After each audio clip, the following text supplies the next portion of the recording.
Mais nous avons décidé, nous jeunes, de remettre le grain au centre de la construction de notre nation.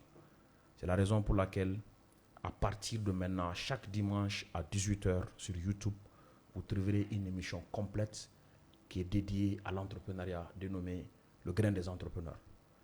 Ce grain, je l'animerai, mais je ne serai pas seul. Je serai avec, pour moi, l'héritier du trône du marketing digital au Mali, Ablaye Konaté. Et chaque dimanche, nous allons inviter un entrepreneur, un jeune entrepreneur qui a fait son parcours afin qu'il puisse venir causer avec nous.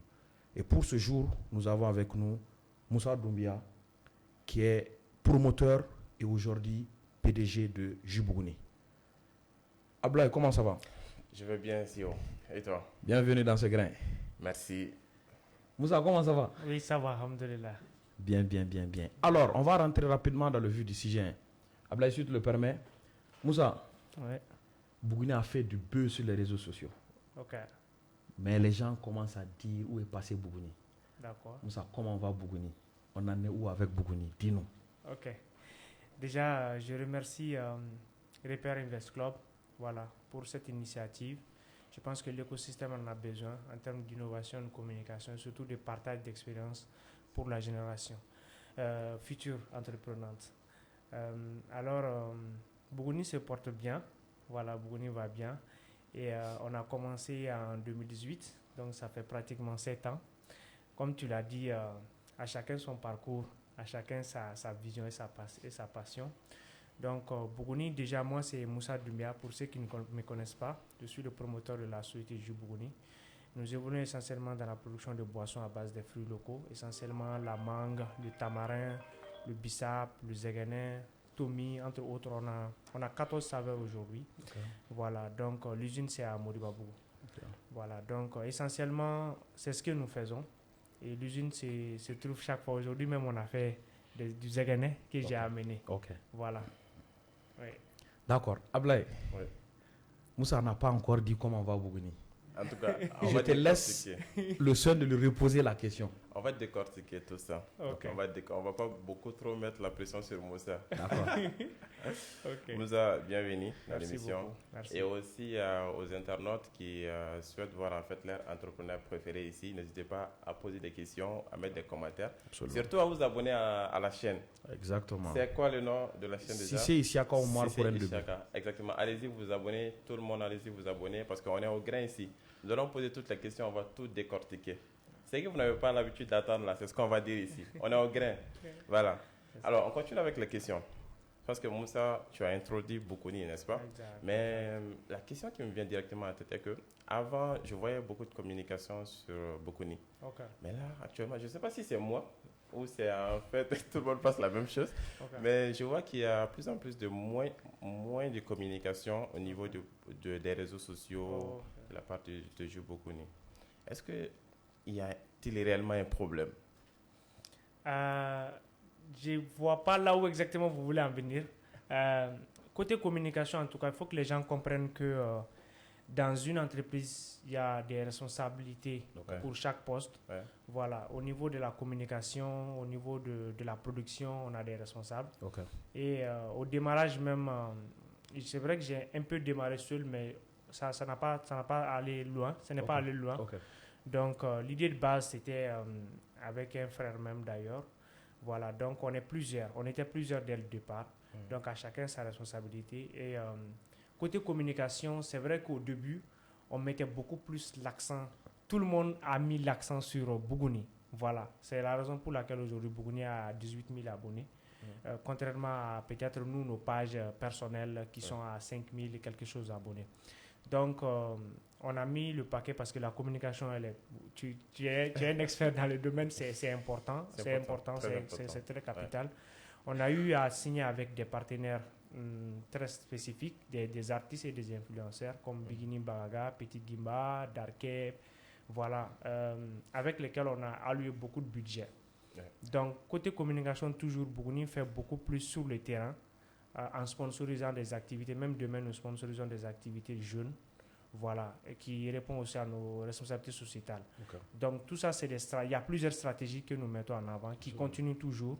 C'est vrai que, vu toutes ces crises-là que les entreprises maliennes de manière générale traversent, qu'on a dû réduire quelques charges qui nous pensaient un peu trop, voilà, pour toute entreprise qui veut rentabiliser, parce que Bougouni a désormais, depuis 2022, des partenaires financiers, voilà, des actionnaires. On a fait une ouverture de capital. Voilà, donc dans ce processus, il faut aussi souvent penser rentabilité. Donc c'est dans ce cadre-là que peut-être que les gens pensent voir moins une communication ou bien moins un partenariat stratégique avec des influenceurs. Mais toujours est-il que sur la page Facebook, chaque jour, il y a une communication sur la page. On a également des comptes TikTok, LinkedIn, voilà, sur lesquels nous communiquons. Voilà. Et peut-être aussi que l'algorithme Facebook est plus maintenant business, parce qu'avant, on mettait moins d'argent qu'aujourd'hui pour atteindre plus de cibles. Mais bon, je reconnais également que peut-être si les gens le disent, qu'ils envoient moins, qu'on doit faire plus d'efforts jusqu'à aujourd'hui. Voilà. Je pense que pour résumer, justement, Moussa veut dire qu'en fait, il se focalise beaucoup trop maintenant sur le terrain que sur le digital. Surtout avec les influenceurs que nous voyons, la signature de Bikini, Baraka, etc. Exact. Ça, j'ai eu la réponse à ma question. D'accord, merci beaucoup. Il a parlé peut-être de Facebook, après on va décortiquer ça. La question qu'il se pose, hein, lui, il n'est pas expert dans ce domaine, mais après moi, je pourrais peut-être éclaircir ce côté-là. D'accord, ça marche. Merci beaucoup, Konaté. Je pense qu'avec ton aide, Moussa a pu répondre à ma question. Mais dans ce qu'il disait tout de suite, il a parlé de quelque chose qui m'a encore tiqué. Moi, particulièrement, j'étais à l'ouverture officielle. C'est vrai qu'on est au Mali. Généralement, on ne débute pas de façon officielle. On essaie d'abord sur le terrain. Quand ça marche, on fait un lancement officiel. Moi, j'étais à l'ouverture officielle de Bougouni à Mourba-Bougou. Et il me dit qu'aujourd'hui, il a d'autres partenaires et que Bougouni a même ouvert le capital. Ça veut dire que c'est certainement une société anonyme. Donc, Moussa, moi, je veux que tu nous parles d'un élément important. Pourquoi cette ouverture de capital? Déjà, pourquoi directement une SA?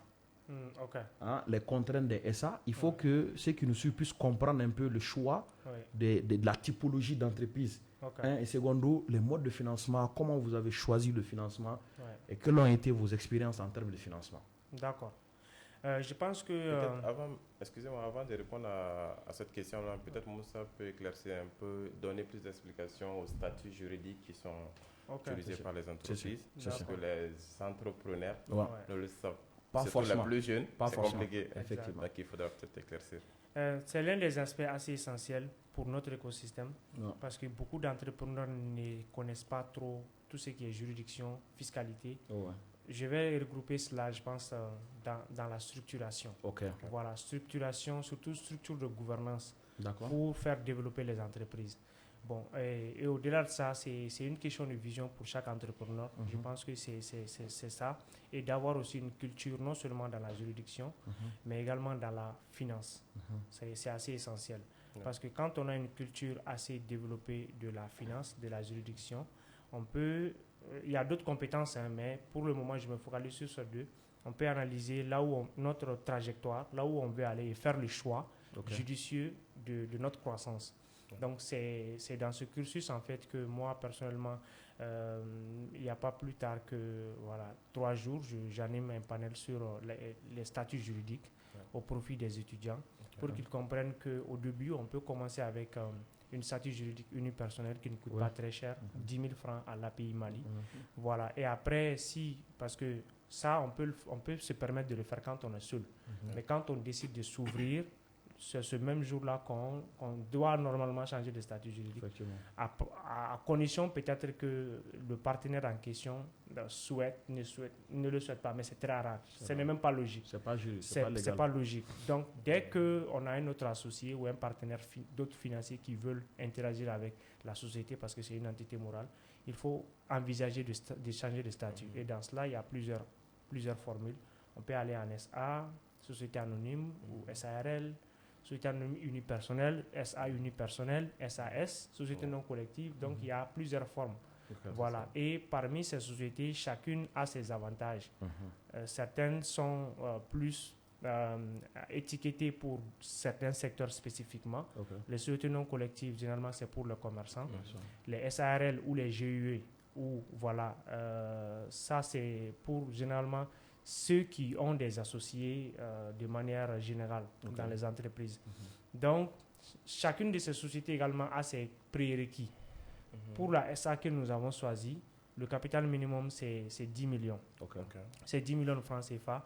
Il faut obligatoirement un commissaire aux comptes. Exactement. Il faut des états financiers qu'on doit présenter, donc non seulement à l'impôt, mais également aux partenaires.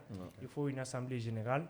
Il faut, ça dépend également de la catégorisation de la SA que nous avons. On peut avoir soit un administrateur général et son adjoint. Voilà, ça c'est si on ne dépasse pas les 3 associés. Voilà, il y a des prérequis. Donc on a des choix à faire.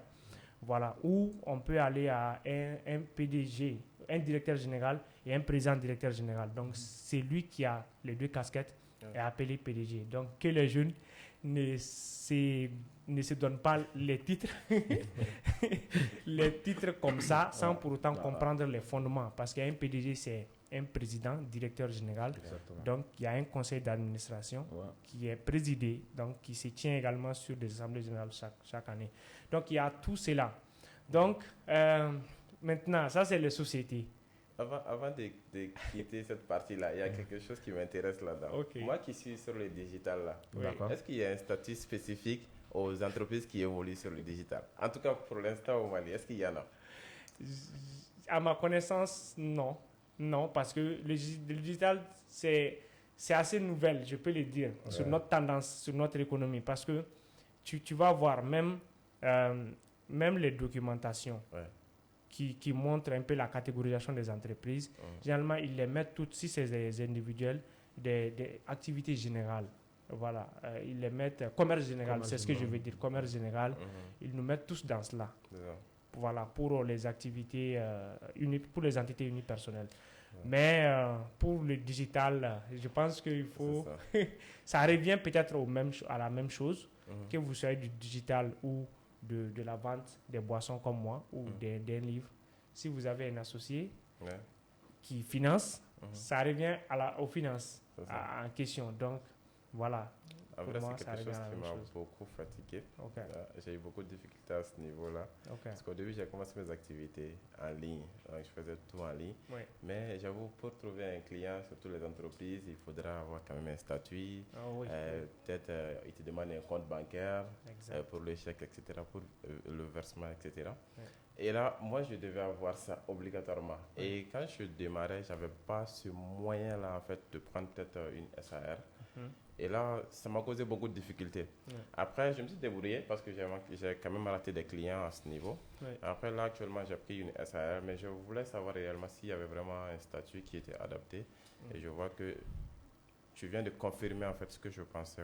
Donc, pour l'instant, c'est vrai qu'il y a un vide juridique, mais de façon générale, en fait, on peut couvrir. Le vide juridique est que l'activité numérique n'était pas connu de notre administration avant la rédaction des textes. Parce que pour pouvoir créer l'entreprise, le premier élément à créer, c'est les statuts de l'entreprise. Et dans les statuts, on dit il y a l'objet social. Ça veut dire quelle est l'activité principale que en fait, l'entreprise fait. Et malheureusement, le digital ne fait pas partie de la liste. Mais qu'à cela ne tienne, ils ont créé, on peut dire, une passerelle qu'on appelle commerce général. C'est ce qu'il expliquait. Donc, en mettant cela, tout le reste qui ne se retrouve pas dans les spécificités se retrouve dans le commerce général.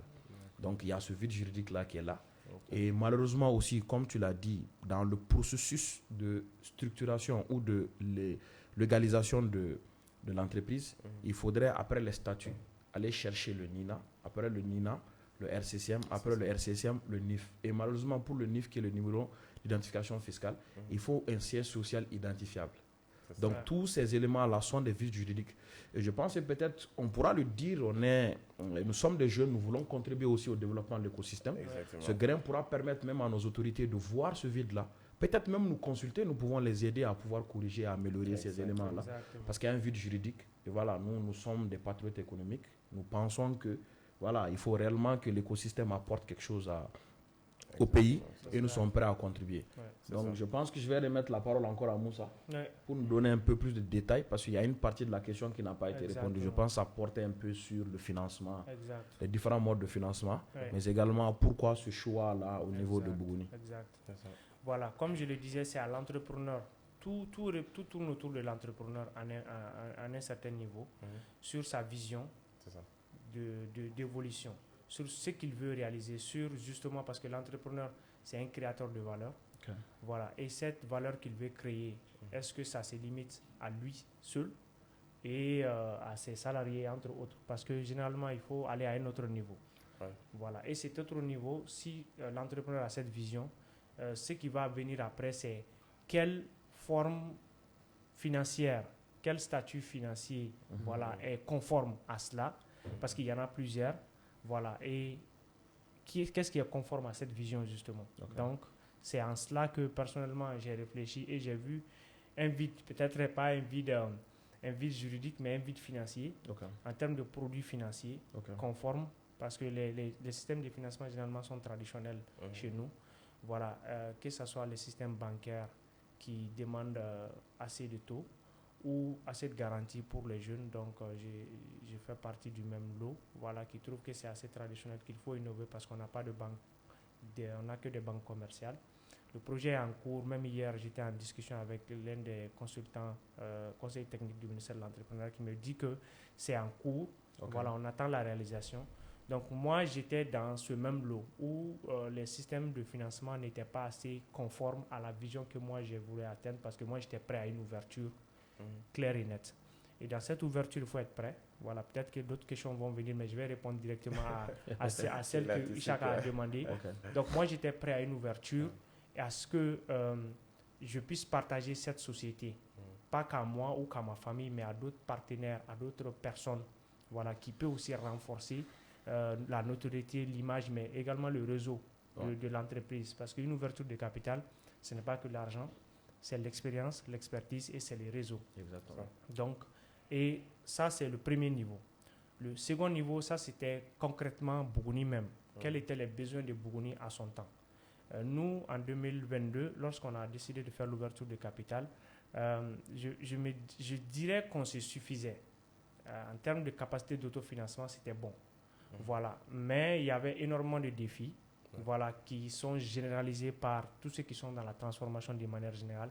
Les défis liés à l'emballage, les défis liés à la capacité de production et l'accessibilité. Donc, c'est les trois grands défis sur lesquels nous, on veut en tout cas résoudre.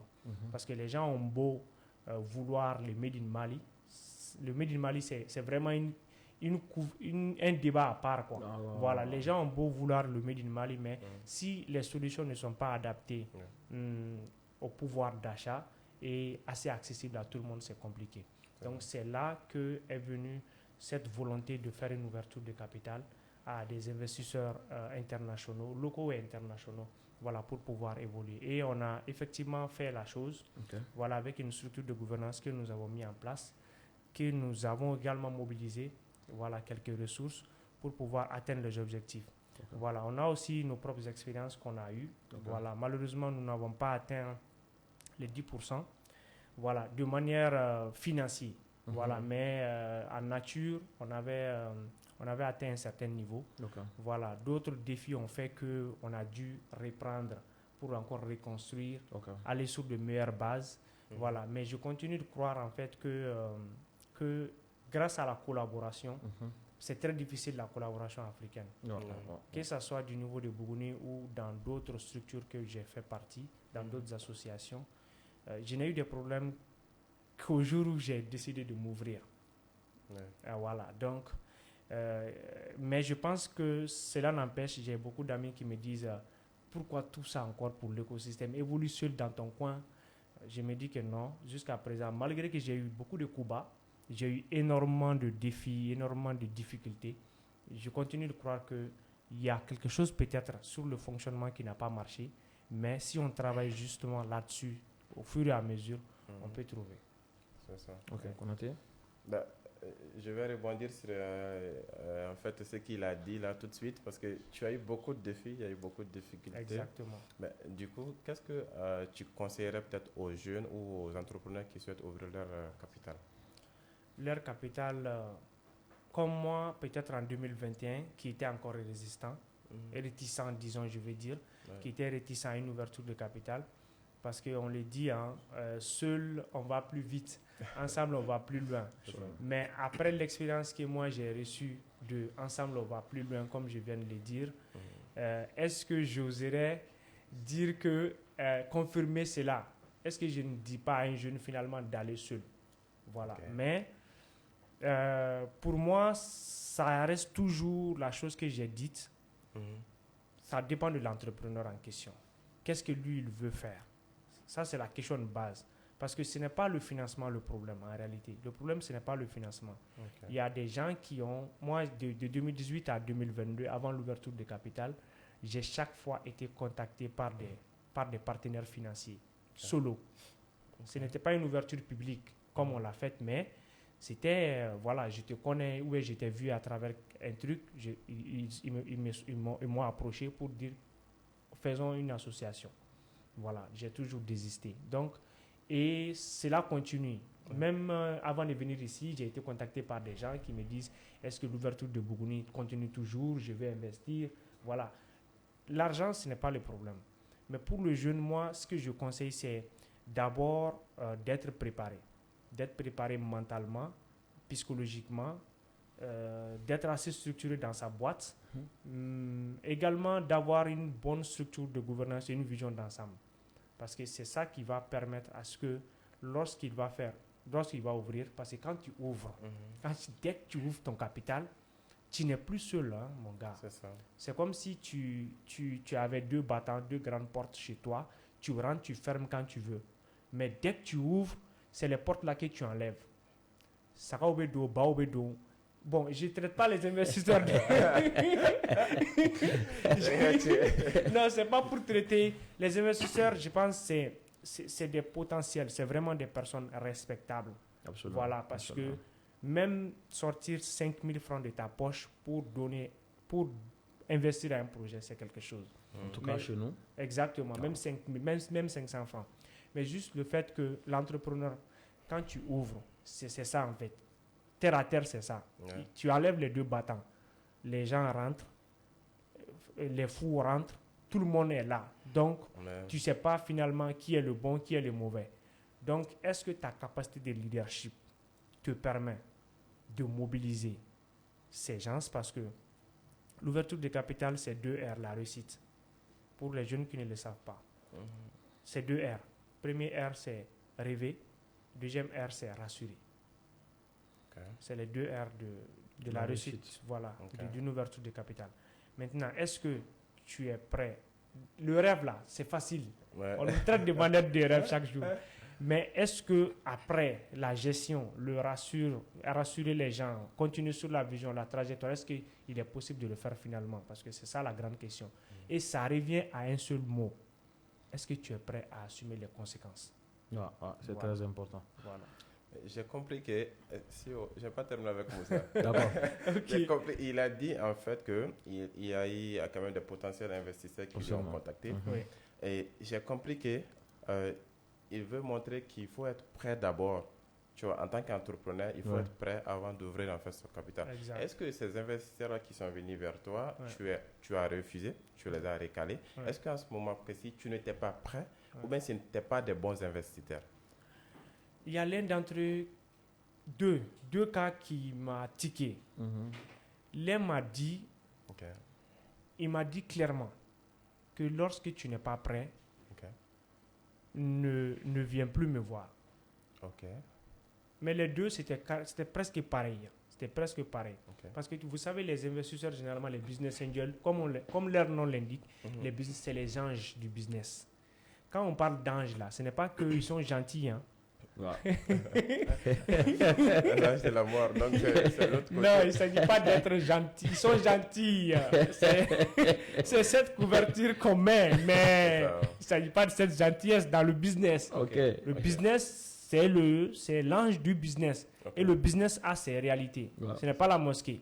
C'est ça. Voilà, donc quand il investit, il s'attend forcément à quelque chose. Donc en quelque sorte, il protège le business et non toi, le porteur du exactement, projet. Exactement. Il protège le business.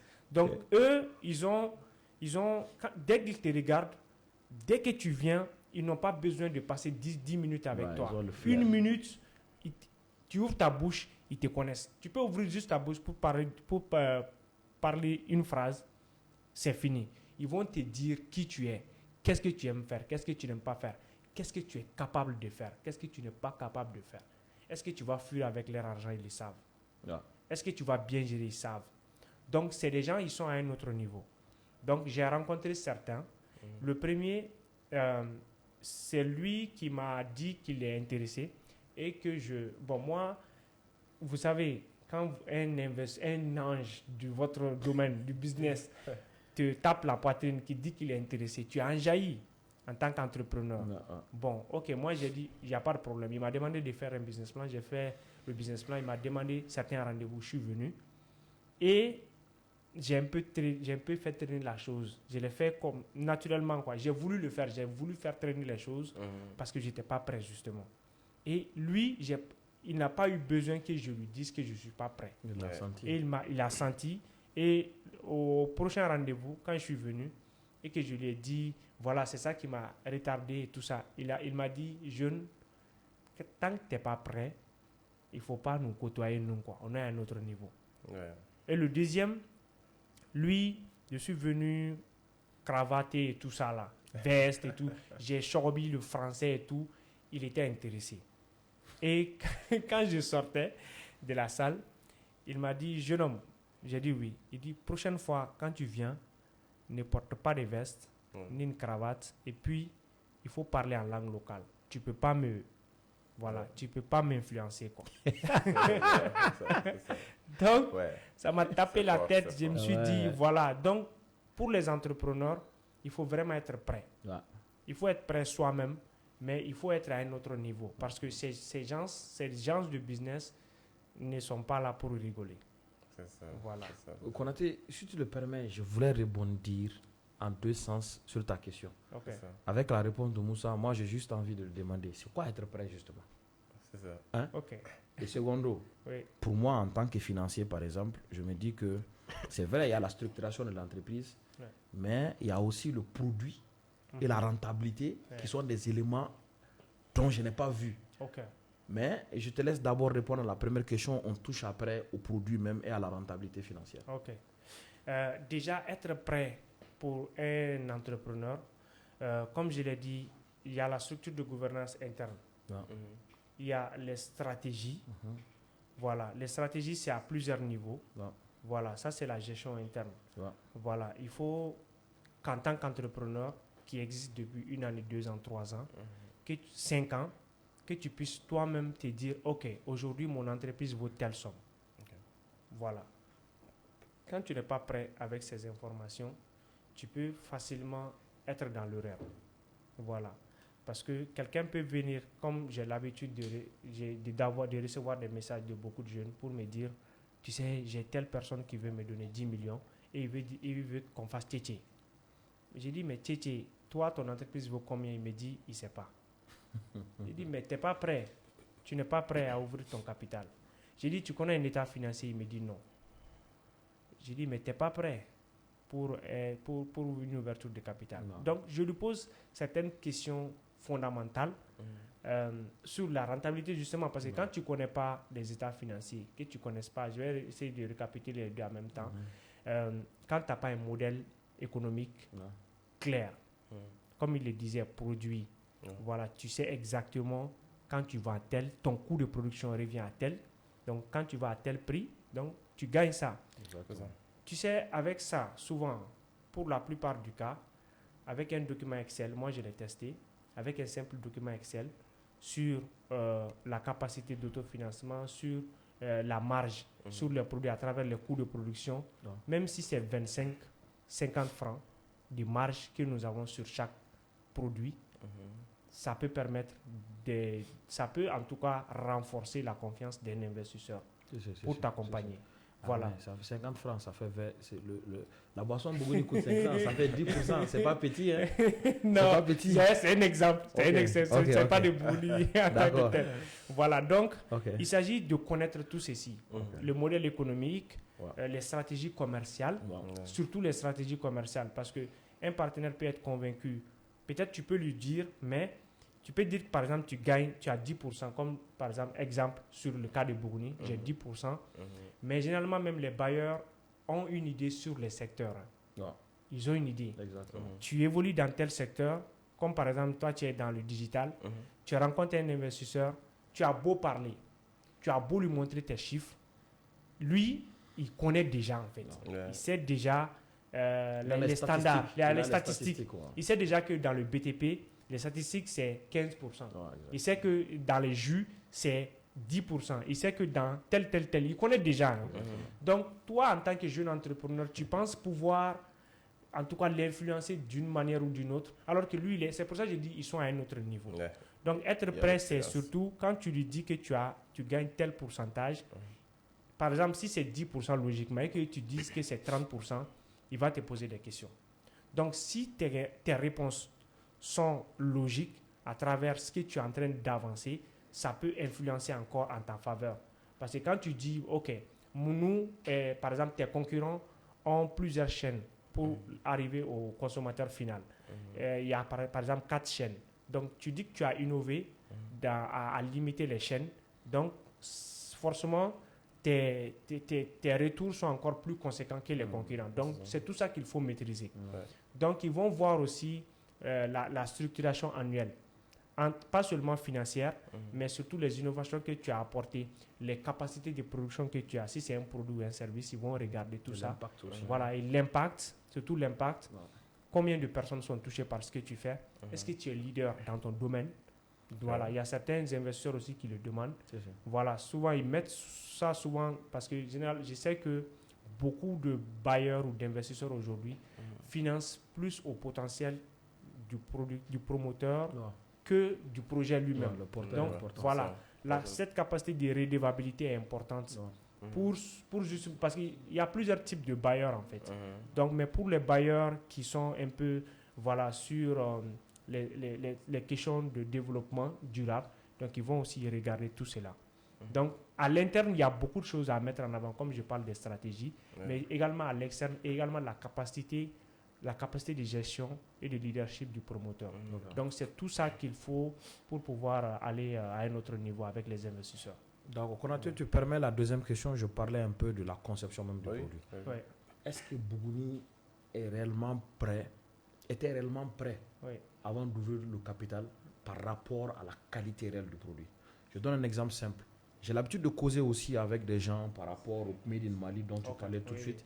Et les gens disent par rapport surtout à nos produits consommables que la différence entre le produit que nous avons et les produits que nous importons chez nous, c'est qu'on a un standard en termes de qualité, en termes de goût, en termes de petits détails. Est-ce qu'à Bougouni, vous avez rencontré des difficultés de ce genre-là, où les gens disent, OK, on a consommé par exemple le Zéguéné, on a consommé par exemple le Bissap aujourd'hui, c'était tel goût, demain ça a changé. Parce que pour moi, au niveau industriel, c'est ce travail profond qu'on doit faire d'abord pour nous permettre d'avoir un modèle standard. Et à partir de là, on ouvre. Parce que quand on a un produit fini correct, il est plus facile en fait de travailler maintenant sur la rentabilité financière.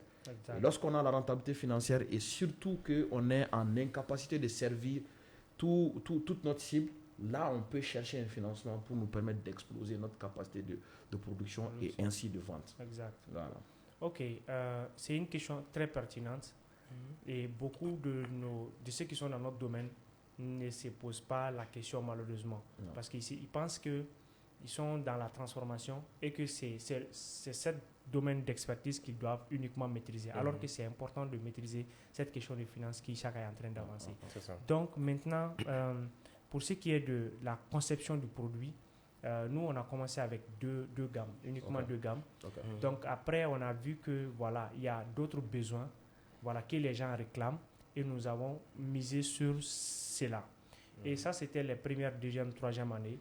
Donc après, il s'agissait maintenant de faire des recherches en développement parce que nous travaillons en partenariat avec beaucoup de partenaires techniques dans la production et avec les départements phytosanitaires, de certification, HACCP beaucoup et l'IR de Soutiba, l'Institut d'économie rurale.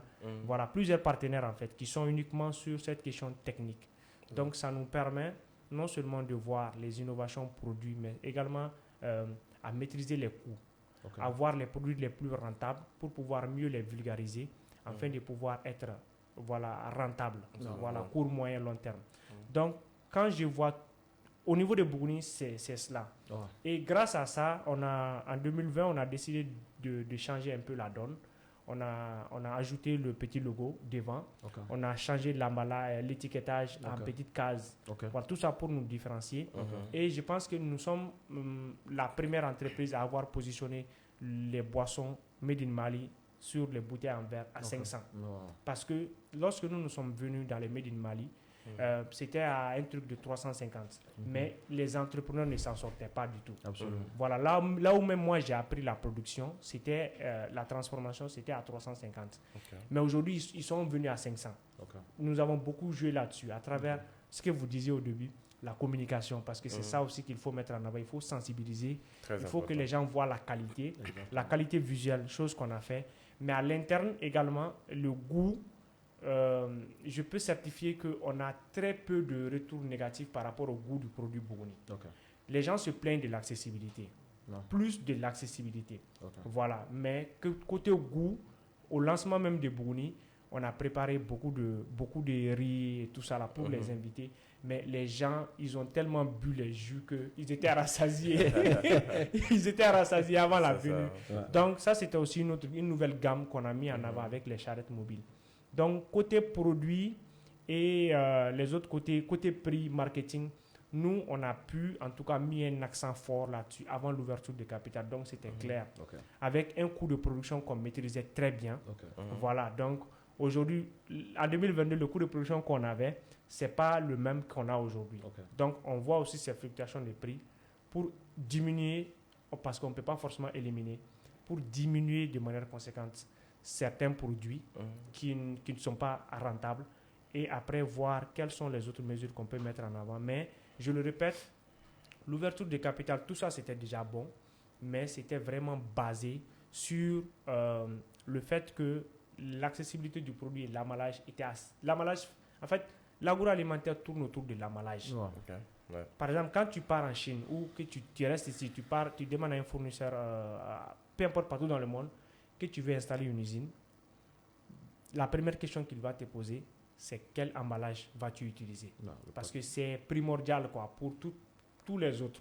Non. Que ce soit pour la formule, nous on a une formule de base Non. standard Non. qui nous permet de maintenir le même goût. Ok. Voilà, comme c'était dans la question. Ok. Déjà, côté technique, Mhm. l'emballage joue sur la fiche technique de production, Effectivement. sur la durée de conservation, sur la distribution. Mhm. Parce que bouteille en verre, des fois on l'amène, il y a certaines agences même qui refusent de Ouais. prendre parce qu'ils ont peur que ça se casse. C'est ça. On a des marchés dans certaines régions ou dans certaines villes, dans certains autres pays, c'est limité. Donc tout est lié pratiquement à l'emballage quoi. C'est ça. Donc tout ceci, c'était boosté, notre comment dirais-je, ouverture de capital, c'était beaucoup plus boosté par cela afin d'atteindre un autre niveau. Voilà, et nous sommes toujours là-dessus. C'est ça. Ok. Ouais. Ben, même si tu as le meilleur produit au monde et s'il n'y a pas de communication derrière, personne ne va acheter ce Absolument. produit. Exactement, C'est exactement. très important à comprendre. Exact. Alors, Moussa, tout ça, une partie également qui m'intéresse. Depuis Ok. là, je suis patient, j'attends, mais je n'ai pas oublié. Parce qu'en fait, il a parlé d'ouverture de capital. Oui. Donc, il a dit, quand tu ouvres le capital, bien évidemment, il y a beaucoup de personnes qui vont rentrer. Il y a des fous, il y a tout Si, type de personnes qui vont rentrer. Oui. Et je pense que à un moment donné, il y avait un problème au sein de Bougouni Ok. à ce niveau. Je ne sais pas, c'était entre les investisseurs, j'en connais un peu. Mais j'aimerais justement demander à Moussa, comment est-ce qu'il a pu gérer cette situation et comment est-ce qu'il peut, quel conseil il peut donner en fait pour la gestion des capitaux. Ok. Je pense que c'est assez essentiel parce que quand on décide de s'ouvrir, il faut aussi... c'est comme si on décide de faire un mariage. Non. C'est ça. Voilà. Il faut être prêt, comme on l'a dit, Ouais. mais aussi il faut être prêt à gérer. Non. Voilà, c'est une question de vision, comme je l'ai dit, de l'entrepreneur. Il y a certaines personnes qui peuvent venir qui ne partagent pas forcément la vision. Avant même l'ouverture de capital de Bougouni, c'est assez simple. Hein. Nous, on formait une équipe. Ouais. Voilà, une petite équipe de gestion. Certains n'étaient pas d'accord avec la vision, on a dû se séparer. Donc, la vie même, c'est ça en fait. Ouais. Absolument. Toujours, il y a certaines personnes qui peuvent être d'accord, d'autres non. Ah. Voilà, donc certains venaient peut-être pour, je viens Pour voir un une peu. année après avoir un retour sur investissement 100%, 200%, alors que le modèle qu'on offre est pas prendre une part dans une grande vision. Ça peut souvent demander le fait d'attendre du temps, de la patience, de la concentration, mais également surtout de l'énergie. Partage des réseaux, ça demande beaucoup de choses souvent, surtout quand on n'a pas atteint les objectifs escomptés qu'on voulait.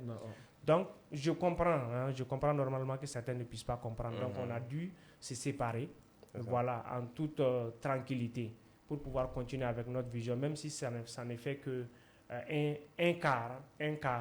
Voilà. Malgré, je sais qu'il y a eu beaucoup de défauts, il y a eu beaucoup de faux pas dans l'écosystème de manière générale avec d'autres entrepreneurs. Mais malgré tout ceci, voilà, il s'agit d'être responsable, surtout, d'être résilient, d'être un leader pour pouvoir comprendre et gérer, comprendre les gens qui veulent se séparer de nous, les comprendre, les gens qui veulent continuer, les comprendre, pour que chacun puisse rentrer dans ses droits. Mais de ne pas prendre de manière personnelle. C'est ça que je conseille à un entrepreneur. C'est ça. Oui. Peut-être que ces gens-là n'ont pas la culture d'investissement. C'est peut-être pour résumer tout simplement. Ok, Sio, je ne sais pas si tu as des questions à poser à Moussa. Ok, moi je vais encore revenir au produit.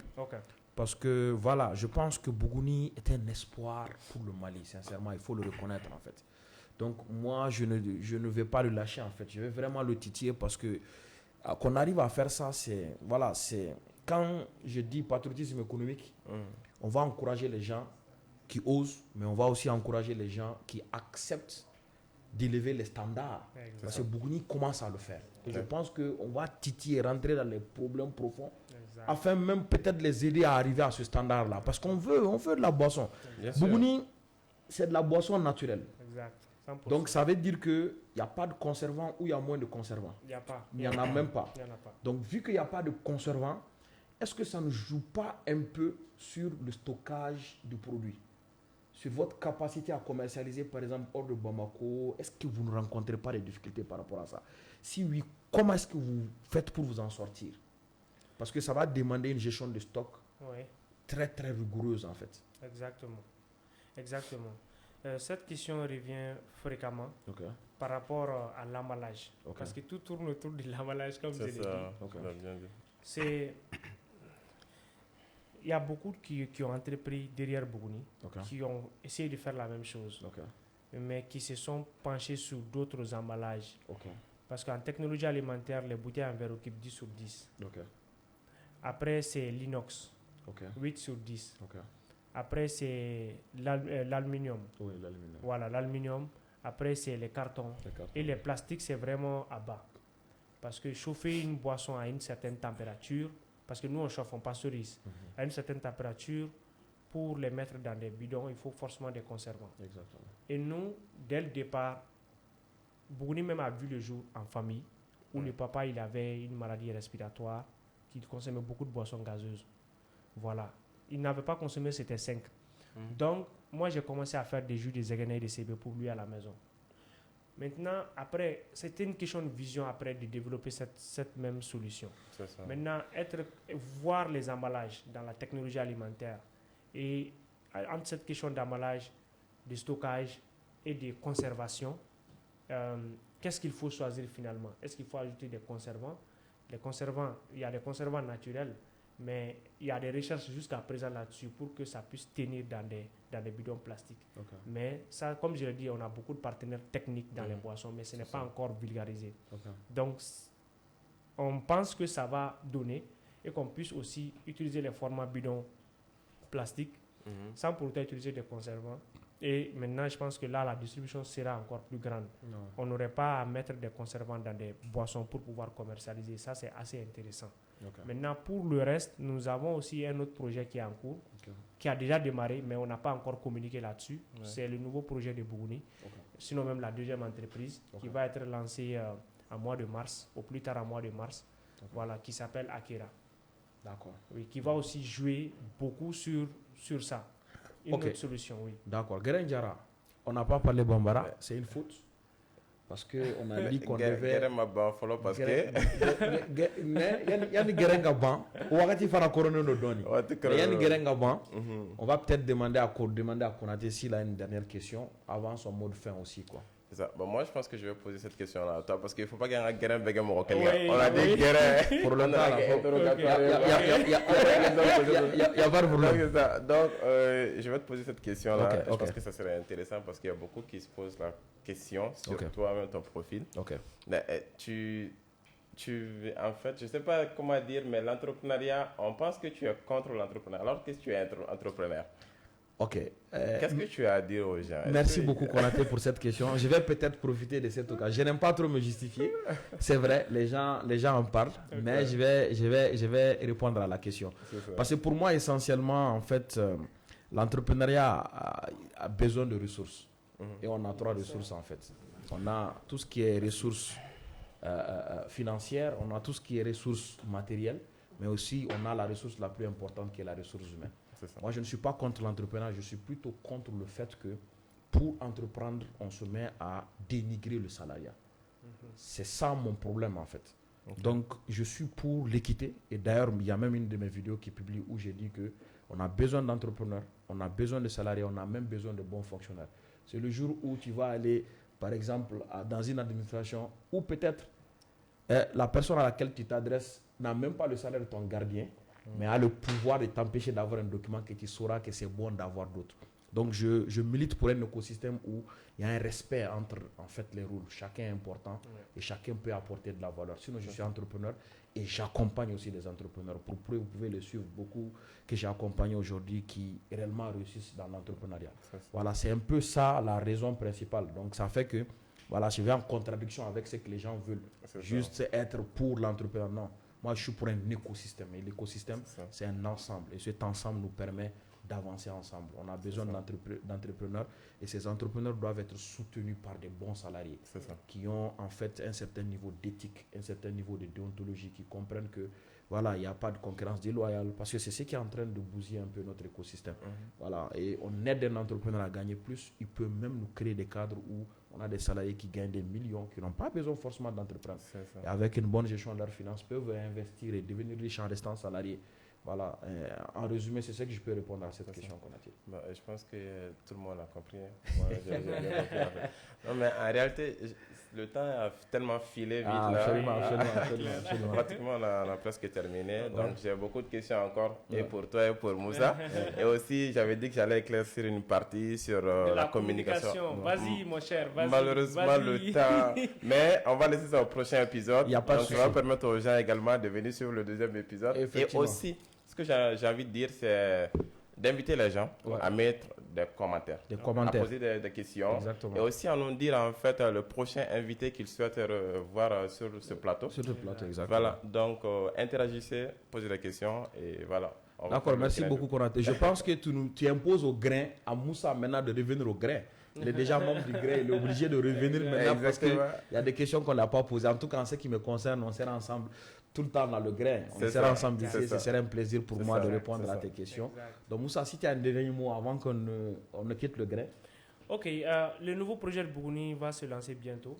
Voilà, qui s'appelle Akera. Voilà, qui va permettre à ce que les gens aient plus accès aux boissons naturelles. D'accord. Voilà, sans conservants et à moindre prix, à partir de 200 francs. Voilà, on travaille là-dessus, ça fait déjà un certain nombre de temps. Et je pense qu'à partir de mars, déjà, ce serait bon pour le lancement. Super. On se rattrape. D'accord, merci beaucoup Moussa. Donc, je retiens 3 choses en fait de cette intervention ou de cette venue de Moussa au grain des entrepreneurs que j'ai eu le plaisir d'animer avec Konaté. Donc, la première des choses, c'est que l'entrepreneur de survie ne nous permet pas de réussir. Il faut forcément l'entrepreneur de richesse. Et pour arriver à l'entrepreneur de richesse, il faut accepter d'ouvrir. Mais avant d'ouvrir, il faut se préparer au maximum. Il faut accepter les conditions qu'impose cette ouverture-là. Secondo, on sait aussi que ce n'est pas facile notre écosystème et je pense que nous devons soutenir tous les jeunes qui essayent au maximum de produire du bon et essayer de donner une certaine image à notre écosystème. Nous devons les soutenir. Les soutenir pas seulement que dans le faux, en leur disant la vérité, mais surtout en termes de communication de qualité. On n'a pas besoin de vilipender quelqu'un sur sa page pour lui donner une information. Non, vous avez l'inbox, vous avez les numéros, interagissez là-bas. On n'est pas contre en fait les critiques, mais des critiques plus constructives. C'était le grain des entrepreneurs, la première édition. Et retrouvez tous les dimanches, retrouvez-nous sur la chaîne YouTube à partir de 18h. Mais je pense qu'avant de couper, on va essayer de toucher un peu de la boisson. Avant ça, peut-être il faudra demander l'avis également des internautes s'ils souhaitent voir des modifications, s'ils ont des améliorations. Peut-être même si on doit plus se pencher sur le bambara que le français. Exactement, donc, vous avez le choix. Des internautes, donc ils n'ont qu'à interagir et nous dire en fait tout ça dans les commentaires. Avant de couper,